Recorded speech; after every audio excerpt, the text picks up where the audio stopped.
Bonjour tout le monde. Alors on va voir l'ouverture qui s'appelle l'attaque Max Lange. Alors il commence par E4, E5. Alors pour rappel, on a dit que le coup D4 c'est un coup qui est prématuré. Et puis on a vu la variante ou bien l'ouverture écossaise.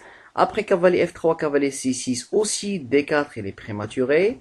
Mais quand même avec donc le coup fou C4. Alors on a vu la réponse fou C5, donc principalement l'italienne. On a dit que les blancs ils auront de l'avantage. Par contre, on a vu aussi donc la défense des deux cavaliers, donc avec cavalier F6, ça donne l'avantage pour les blancs. Alors maintenant, il y a une attaque qui est classique, qui s'appelle l'attaque Max Lange. Ça peut donc venir après donc si vous voulez, la défense des deux cavaliers, c'est-à-dire après cavalier F6. Alors les coups ils sont comme suit, donc D4, E prend D4, le petit roc, fou C5, E5, D5. Donc ça c'est le début de l'attaque Max Lange, mais elle est générée, si vous voulez, à travers l'ouverture qui est la défense des deux cavaliers, qui peut être aussi générée non avec la défense des deux cavaliers, mais ça va venir de l'italienne. Donc après fou C5 et le coup donc C3 qu'on a l'habitude de le faire dans l'ouverture italienne.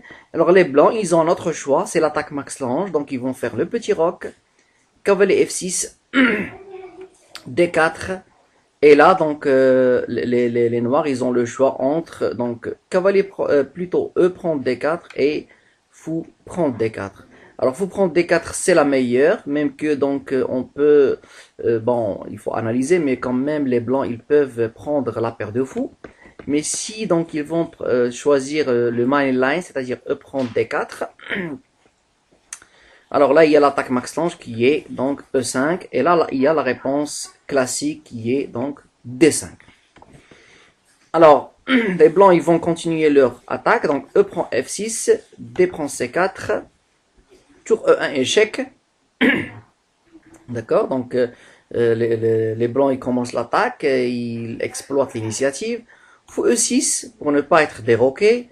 Cavalier G5, donc attaque du pion E6. Et même donc il y a un spectre d'attaque par Dame H5 qui va donc faire échec au roi et peut-être prendre le fou en C5 qui a une position qui est vraiment précaire.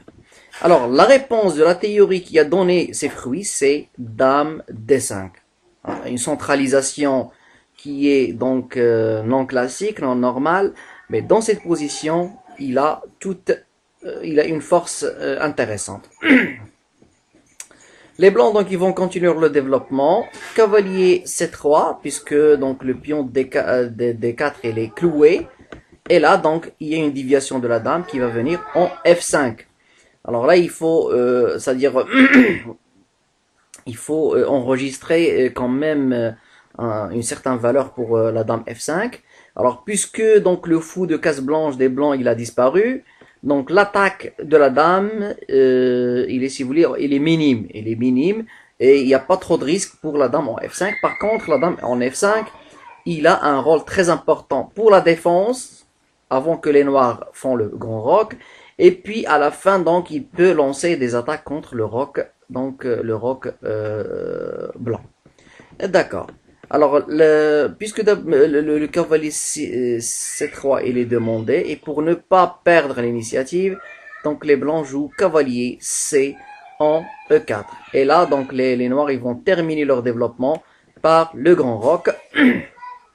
Les blancs ils vont continuer par donc cavalier prend E6 pour ne pas laisser l'avantage de la paire de fous pour les noirs.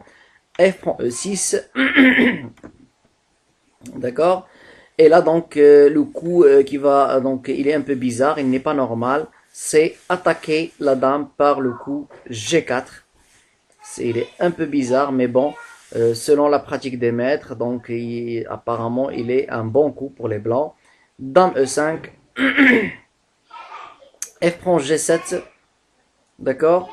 Et là, donc, la dame ne peut pas prendre, si vous voulez, le G7 parce que le fou C5, il est sous le feu. Alors, tour H, G8, c'est normal. Et là, le bon coup qui est fou H6. Alors, l'idée des blancs, c'est quoi? L'idée des blancs, il est basé principalement sur donc la situation précaire du fou en C5 et les éventualités de promotion du pion passé qui est le pion G. D'accord? Alors ici, donc les noirs, ils ont deux variantes, c'est des bons coups. Donc soit fou B4 qui est donc enregistré comme bon coup, ou bien même donc jouer le coup D3 et ouvrir les lignes au centre. Alors, ce qu'on peut dire, donc, les noirs, c'est-à-dire leur perspective, c'est l'attaque sur le roc. Et donc, cette attaque max lance, qu'on peut dire que, donc, il est, si vous voulez, il enregistre des perspectives des deux côtés. Et puis, donc, la lutte, il n'est pas stratégique, mais plutôt tactique. Et celui qui arrive le premier, il est le mieux servi. Donc, c'est une lutte qui est, donc, sharp, il est acharné et c'est tactique, d'accord? Et on peut dire qu'il y a une égalité, si on veut dire, en termes de perspective. Et merci pour votre attention.